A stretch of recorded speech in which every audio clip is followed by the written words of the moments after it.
Good afternoon. My name's Phil Curran. I'm the chair of the Resource Management Committee, and I'd like to call this meeting to order. Dwight will get in here when he gets here. Okay, roll call. Mr. Curran, Here. Mr. Sear, Here. Mr. Barnes, Present. Mr. Fanton, Mrs. Hanchett, Here. Mrs. Ricketts Wales, Mr. Stockin. Here. 5 present, 1 absent. Okay. First thing up is an approval of minutes from February 16th. I'll ask for a motion. Who's that? Gretchen? Seconded. Seconded, Mr. Sear. All those in favor? Aye. Opposed? And that is passed. And Mr. Brack.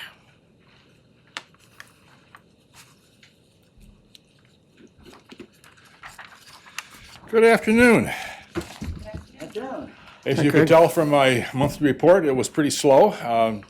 The meetings are picking up slowly. Speaking engagements are picking up slowly for the year, and I'm very happy over that. Any questions? Well, my story for today, as I put on my report, is the night in the early 1980s when Wellsville was on the evening news out of a major New York City TV station and portrayed in a positive light. Well, in COVID, as a result of the COVID effect, was in my annual report as well, and I think it should be duly noted to the committee, we had 3 prominent deaths of late that involves county legislature. We had 3 deaths. We're not able to have memorial services or funerals for them because of COVID. And they were John Hasper, Dolores Cross, and Leonard Watson. Ironically, all 3 were chairs of the board. And Leonard was the last surviving charter member of the Board of Legislators. And anybody new, take a look at the plaque next to the elevator on the ground floor. And it has a good-sized plaque with great information on this building and the legislators. Well, another death occurred in Wellsville on January 4th that brought back memories of my story. And at the other end of the society spectrum, if you will, was the death of a man in Wellsville named David Garwood, a character of epic proportion. You knew him well, Michael.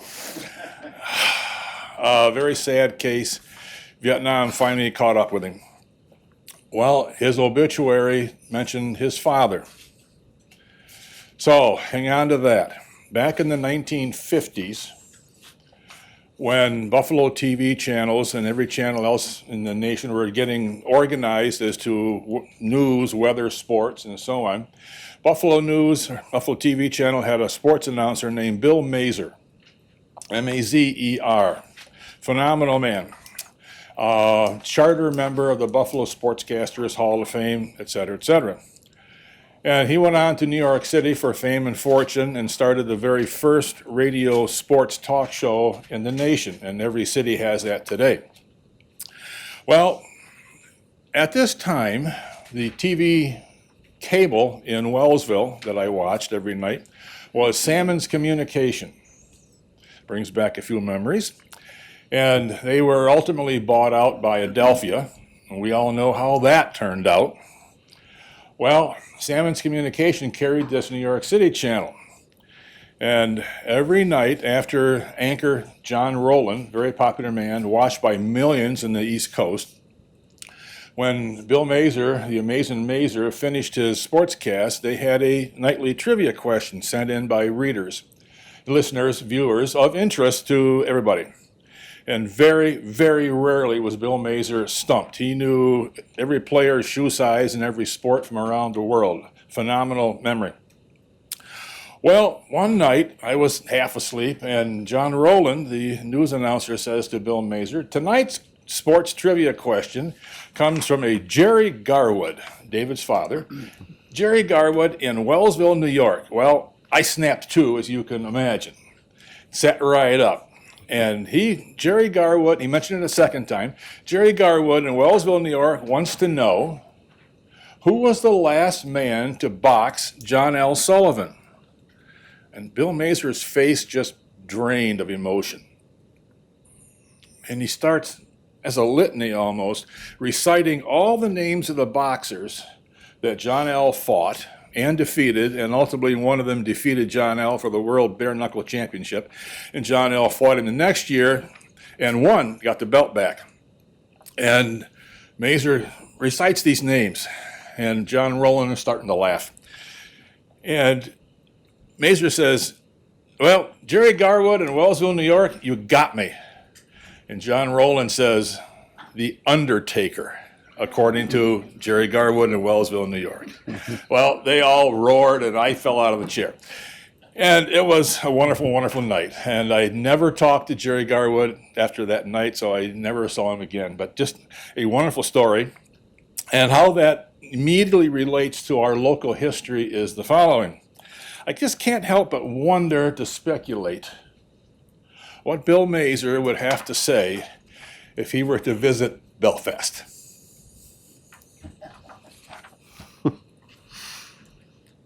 Well, that's very interesting. Craig, thank you for that. That was nice. Thank you. Okay, moving on. I see Scott Torrey is not a present. He is a present, but he's not present. And he did have his report in there in the back packet, so you can read that. So we'll move to Brian Perkins, Youth Bureau Director. Glad to have Craig back, but I don't have Scott as the buffer. I've got to follow that now. So we're so I did submit my report. You have that. Yeah. Other than the fact that I dated it Wednesday at the time and forgot that we were coming to Friday. But outside of that, the big talk in the State Youth Bureau environment right now is that they're looking at changing the calendar dates for when they're going to do their distributions and the funding and things like that. Hasn't been set yet. There's been some back and forth from the youth bureaus to why it's even necessary to change it. Ultimately, though, and I have talked with the treasurer about it a little bit, and we'll deal with whatever gets sent our way as far as that's concerned. They would still reimburse the rates for the year, so it wouldn't really change anything. It's just going to change the reporting structure and things going forward if that happens. Outside of that, the Governor's Youth Council starts up again on April 1st for the next round of things. That's their calendar year. So Emily Schweigart, who's from Andover, will be representing Allegheny County again. And I did get her in here briefly last year, but as many of you were not here last year, probably sometime over the summer when she's not in school, I'll try to bring her in for one of these committee meetings so everybody can say hello and get to know who she is a little bit.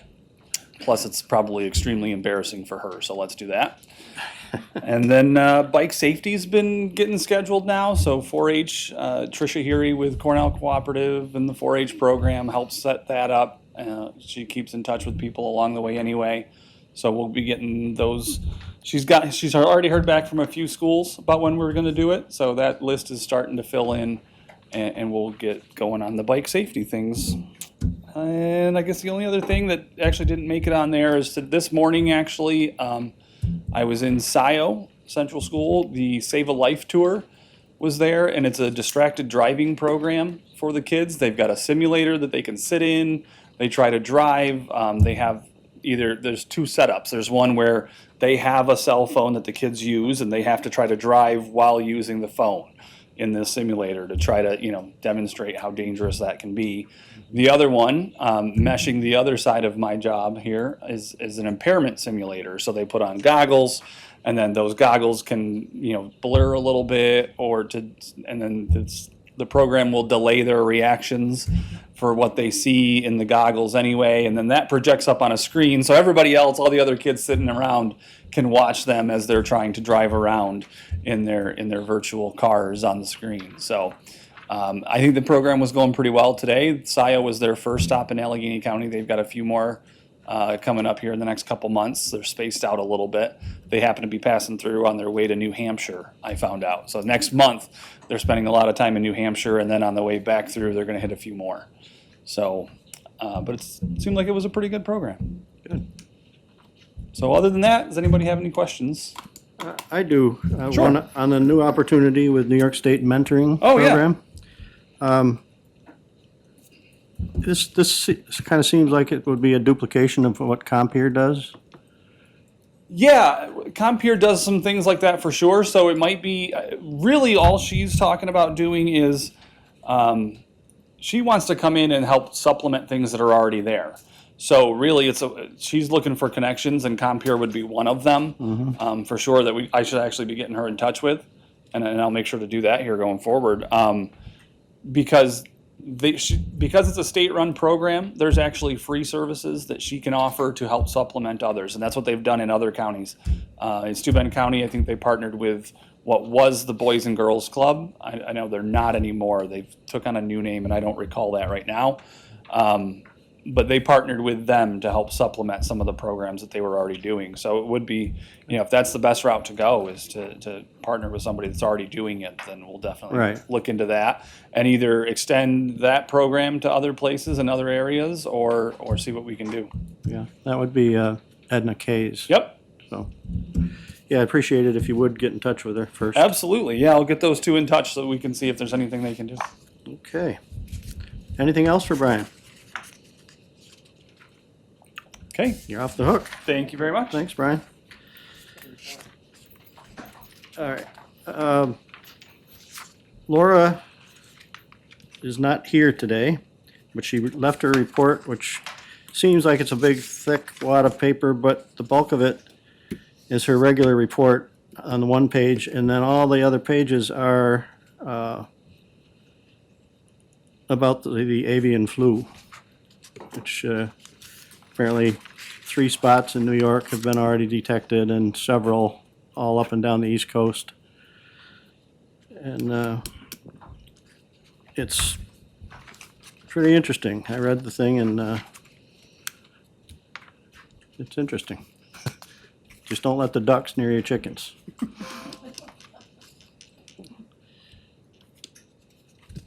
What would you, go ahead. Well, I have a couple MOEs on there. I'm Yeah, not sure if we're you're getting- ready for me. We're getting to those, yeah. Okay. Anybody have questions on the avian flu, influenza? No, okay. I think 8 or 10 pages of it. Okay, Carissa, Well, my first MOE is a request to apply for a grant for snowmobile trails. And we do this every year, so this is a standard one. The reporting cycles and the reporting requirements changed a little bit this year, but it's the same pass-through. So this MOE is for the grant application as well as a renewal of our existing agreement with the Federation of Snowmobilers. So we pass through the money to them, they maintain the trails, they have a separate agreement to maintain the trails with the state. So just a standard, same thing we do every year.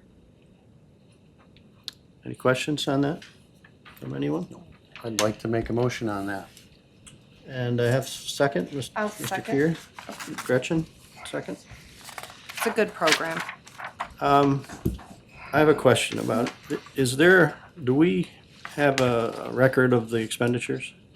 Yes, they It have to is. turn that in. I go over that with Matt Hopkins every time we turn that in. Awesome. Thank you. Anything else on this? All those in favor? Aye. Opposed? That is passed. So my second MOE of the day is about the beach. So we're looking forward to opening the beach this year on Memorial Day weekend. We'll run it through Labor Day weekend. To do that, we'll need some lifeguards. So we're looking for permission to hire up to 10 lifeguards and a recreation leader who supervises the lifeguards. And I know the advertisements for this have already been out there. You might have seen them on Facebook or on our website. Just to kind of get the ball rolling, we've already put that little notice out there. So this is asking permission to actually hire them. Moved by Mr. Fanton, second. Mr. Barnes? Okay, any questions Yes, I have a question. Go right ahead. How are the responses since they put it out? I'm just wondering how it's going with getting. Well, I'm not sure. I think I first saw it while I was at NISAC, and I haven't caught up to see if we've had anyone. We've hired the same recreation leader several years in a row. I'm that's good. assuming she'll apply again this year. Very qualified. So I don't know. We'll have to see. Okay, thank you. If you're wondering about the finances, it's there. Fiscal impact is on the page. And with that, I'd like to call for a vote. All those in favor Aye. and opposed? It's passed as well. Thank you, and that's all I have. Okay. And old business? Let's see. New business? Good of the order? I'll ask for an adjournment. I'll make a motion that we adjourn. Mr. Steer, second. Mr. Fanton, all those in favor? Aye. Aye. Opposed?